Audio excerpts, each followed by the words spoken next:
Education policy for year 1992, इसके जो introduction था वो ये था कि स्ट्रक्चर्ड बेसिस पर थी, जिसकी गाइडलाइंस ऑलरेडी प्री डिटर्मन थी, और इसको प्राइम मिनिस्टर ने जो है वो ईयर 10 फरवरी 1991 में जो है वो एजुकेशनलिस्ट, एडमिनिस्ट्रेटर्स, मेंबर्स और वो स्टैंडिंग कमेटीज़ जो थी सेनेट की, उसके अकॉर्डिंग जो है वो बनाई थी, और फेडरल मिनिस्टर ने जो है वो ये एजुकेशन पॉलिसी ऑन 20 दिसंबर 1992 जो है वो अनाउंस की थी।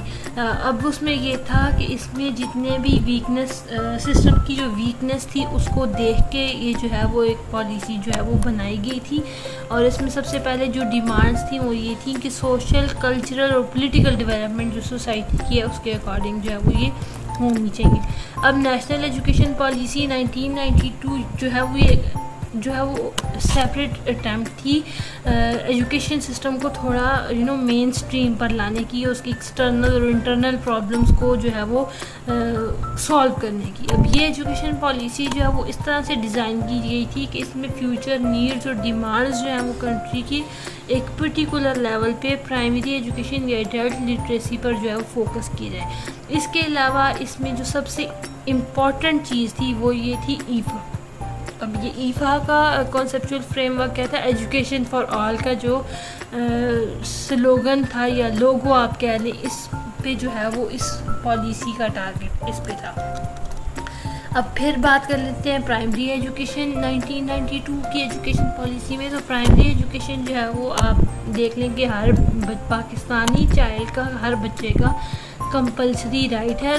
तो इसको कंपलसरी और फ्री बनाने के लिए, किस लिए कि जो आर्डर जो हमने पहले से सेट किया था यूनिवर्सल प्राइमरी एजुकेशन का जो स्टेटमेंट था उसको अचीव करने के लिए, और दूसरी बात ये कि जो ड्रॉप आउट रेट ज़्यादा होते उसको कंप्लीट करने के लिए, और बेसिक लर्निंग नीड्स को फुलफिल करने के लिए जो है वो किस एंड ऑफ द केस उसको सॉल्व करने के लिए ही बनाया गया था। उसके अलावा जो है प्राइमरी एजुकेशन को जो है वो ट्रांसफॉर्म किया गया था बेसिक एजुकेशन में, लाइक एलिमेंट्री एजुकेशन को ग्रेड 8 तक बनाया गया था।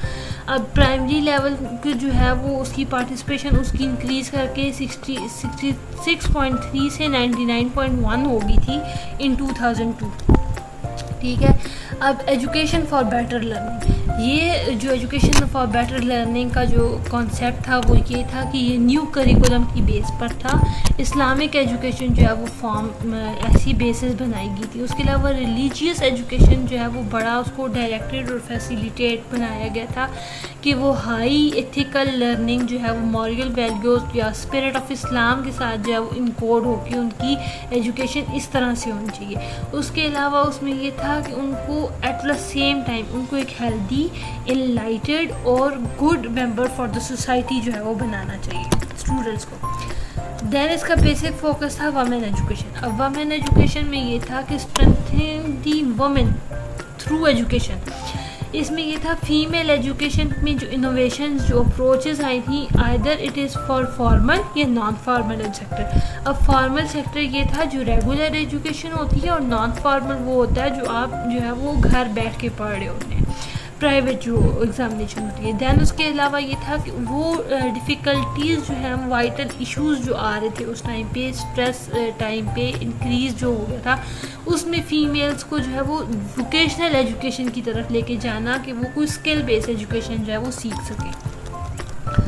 अब इसकी बात कर लेते हैं ऑब्जेक्टिव्स की। तो इसके ऑब्जेक्टिव्स में ये था कि लिबरल जो फंड्स हैं और नेशनल और इंटरनेशनल सेमिनार्स और कॉन्फ्रेंसेस और वर्कशॉप्स के लिए वो सोशल साइंसेज, नेचुरल साइंसेज और टेक्नोलॉजी के स्टूडेंट्स को देनी चाहिए। उसके अलावा जो है ये रिसर्चर्स को इंफॉर्मेशन जनरेशन के लिए जो है वो न्यू टेक्नोलॉजी जो है वो देनी चाहिए और उसका रिवार्ड देना चाहिए। दैन कायद-ए-आज़म यूनिवर्सिटी की जो लाइब्रेरी थी उसका स्टेटस रेज करके national library of science and technology पे लेके जाना था। प्रोविंसेस को जो है वो इनकरेज करना था कि वो हायर साइंस एंड टेक्नोलॉजी के इंस्टीट्यूट्स को सेटअप में लेके आए। 10 ईयर प्रोग्राम जो है वो हायर एजुकेशन की डेवलपमेंट के लिए फ्रॉम यूनिवर्सिटी ग्रांट कमीशन के थ्रू प्रिपेयर किया गया था। 20 न्यू यूनिवर्सिटीज़ जिसमें 4 पब्लिक सेक्टर यूनिवर्सिटीज़ आती थी और 16 प्राइवेट सेक्टर यूनिवर्सिटीज़ जो है वो उन्होंने ओपन करना था फॉर हायर एजुकेशन की जो डिमांड थी उसको कंप्लीट करने के लिए। और एट ग्रेजुएट और post graduate level of education compulsory teaching of elementary mathematics, stats, computer, philosophy के जो सब्जेक्ट्स थे सोशल साइंसेज में उनको इंट्रोड्यूस करवाया गया था। डीन ऑफ यूनिवर्सिटी अफेयर्स को जो है वो एजुकेशन कैंपस में अपॉइंट किया जाना था for the promotion and regulation of co curricular activities of students. Campus की जो सिक्योरिटी फोर्स थी हर कैंपस में उसको इस्टेब्लिश करना था। जो स्टूडेंट्स क्लब्स थे उनको बनाना था for the enhancement of academic excellence, intellectual activities और उसके अलावा promotion of creativity and encouragement.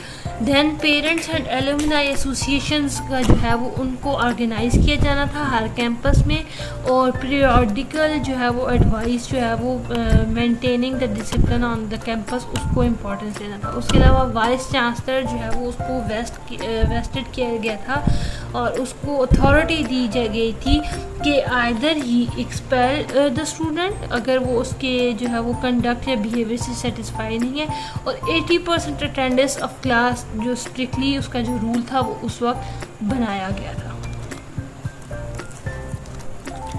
अब बात कर लेते हैं कंक्लूजन्स की। तो कंक्लूजन में सबसे पहले बात कर लेते हैं डिफरेंट एजुकेशन पॉलिसीज़ जो हैं वो उन्होंने डिफरेंट कंसर्न जो है वो रिफॉर्म्स एजुकेशन सेक्टर में लाई थी। इम्प्लीमेंटेशन जो है वो बहुत जगहों पर उनकी पॉलिसीज़ नहीं हो सकी।